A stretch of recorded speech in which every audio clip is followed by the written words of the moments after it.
ऐसा आया, हमेशा रात के वक्त में बड़े बड़े खुदा के दास की किताबें पढ़ता था, बाइबल पढ़ता था, रखता था, और दुष्टांत यही कि कोई अच्छी बिल्डिंग की यहाँ पर मेरा चर्च होगा। कोई बड़े पास्टर की मीटिंग आई, मैं कोई भी मीटिंग नहीं छोड़ता था। क्यों? मैं बोलता था एक दिन मेरा समय आएगा, मेरा समय आएगा। आप मुझे बताने दीजिए वो समय कब आएगा। तब एक दिन ऐसा हुआ मेरे जीवन के अंदर, मैंने परमेश्वर को बोला, प्रभु चर्च तो शुरुआत हो चुका है, अब क्या करना है? पुराने अनुभव है मेरे पास में, मुझे काम करना है। एक दिन ऐसा आया, मैं एक जगह पे झुग्गी झोपड़ी पट्टी में गया, सेवा करने के लिए गया था। मुझे पहले लोग बहुत पहचानते थे और मुझे नहीं पता था वो औरत को कैंसर है।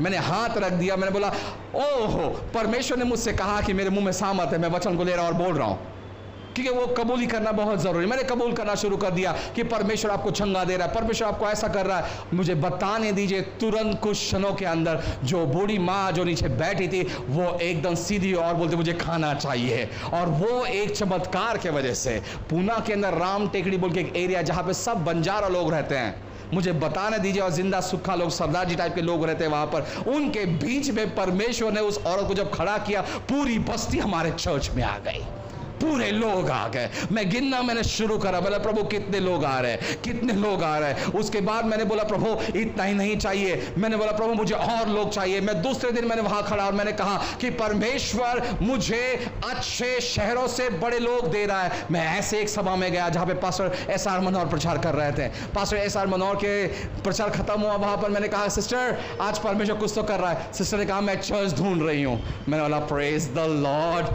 दिल में गुड़गुड़ी हो जाती है, हाँ हमारे पास आए, क्योंकि बड़े लोग हैं, बड़ी कार है, हमारे पास आए।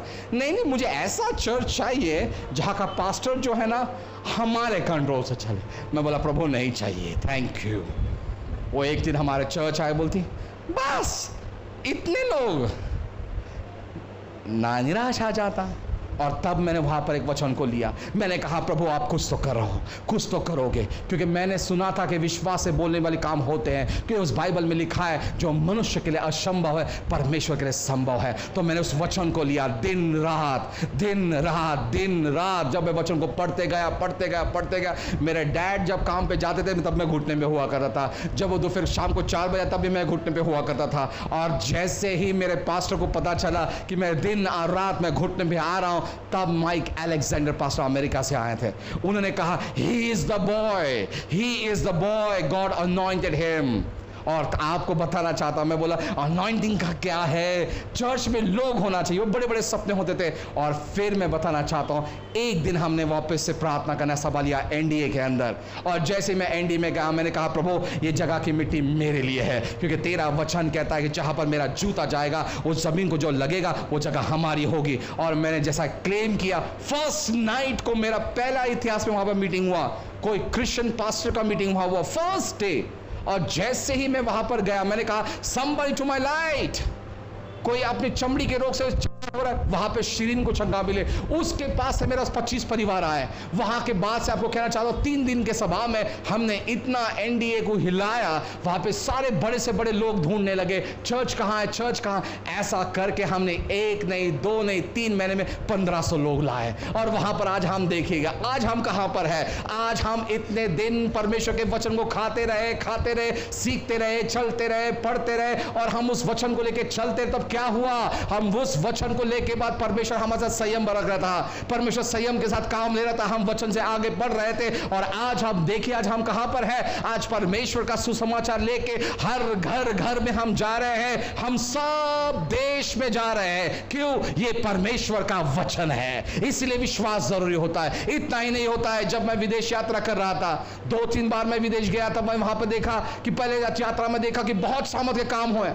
लोग बोल रहे पास्टर पीटर वापस चाहिए। मैं तैयारी कर रहा हूं जाने के लिए, और वहां से बुरी खबर आती है कि कुछ मिसअंडरस्टैंडिंग हुआ है, कुछ प्रॉब्लम हुआ है, आप वहां नहीं जाओगे। शैतान मेरे पास आया, मेरे कानों में बोलता है आप तो वहां पर नहीं जाएगा, आप तेरे लिए कोई पासपोर्ट नहीं बनेगा, आप तेरे जीवन में सब निराशा है, तू कुछ कर नहीं पाएगा, तू नीचे गिरेगा।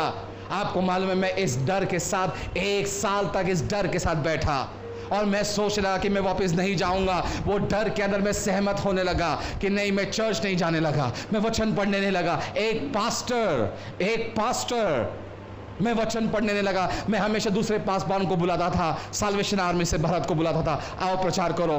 ब्रदर आप आओ प्रचार करो, सिस्टर आप आओ प्रचार करो। ऐसा कर कर मैंने 1 साल निकाला। क्यों? एक डर बैठ गया था और मुझे बोला गया था अगर मैं विदेश के बारे में सोचूंगा भी तो मैं मर जाऊंगा। और मुझे अजीब से स्वप्न आते थे कि मैं फ्लाइट के अंदर बैठा और फ्लाइट के 2 टुकड़े हुए हैं हवा में। कुछ सपने ऐसे थे कि मैं फ्लाइट में बैठा और फ्लाइट क्रैश हुआ है। कुछ सपने ऐसे आते थे कि अपने फोटो पे हार है। ऐसे विचित्र चीज मुझे दिखते थे। और तब भाई डेविड टेरल जब भारत आए, उन्होंने कहा पीटर कुबोर्डे को बुलाइए। जब मैं वहां गया, यस सर, और मेरा काम उनके साथ में सेवा करना था। और जब मैं उनके साथ सेवा करता, परमेश्वर ने उनके द्वारा बात की और कहा पीटर जान ले तेरे अंदर विश्वास का दान है, परमेश्वर चाहता है तुझे छुटकारा देने के लिए। मैंने प्रभु मैं नहीं कर सकता हूं। और तब उन्होंने कहा परमेश्वर तेरे लिए 2 दरवाजे खोलता है। और तब मैंने उस वचन को पढ़ा, तब यिर्मयाह 33:3 मेरे जीवन में आया। और जब मैंने उस वचन को पढ़ा तब मैंने सोचा यहां पर तो लिखा है, उसने कहा आवाज दे। उसने क्या कहा? आवाज दे। पढ़िएगा कोई तो भी भजन यिर्मयाह 33:3 सभी लोग पढ़े, बड़े अच्छी वचन है वहां पर। वो यिर्मयाह की किताब 23वें अध्याय और 3रा वचन। जिसको मिला है प्रेज द लॉर्ड, मिला है सर आपको? पढ़िए। मुझसे प्रार्थना कर, हाँ, और मैं तेरी सुनकर हाँ, तुझे बड़े-बड़े और कठिन बातें बताऊंगा, हाँ, जिन्हें तू अभी नहीं समझता। हाँ, इंग्लिश में ट्रांसलेट अच्छा है। आपका कौन सा ट्रांसलेट? सेम हिंदी। इंग्लिश का ट्रांसलेट बताता, वो कहता है आप मुझे आवाज दो, इंग्लिश में कहता है, तो मैं आपको उत्तर दूंगा। आपको पता नहीं उससे बड़े काम मैं आपको बताऊंगा, वो कहता है। मैंने जब उस बात को सुना, मैंने बोला प्रभु आपका वचन कहां पर क्या कहता है? आवाज दे। आज आप सोचिएगा चर्च, अगर आज आप दुविधा में बैठे हो, अगर आज आप संकट में बैठे हो, तो उसको सर पर लेकर बैठो मत। उसका अंत आज है।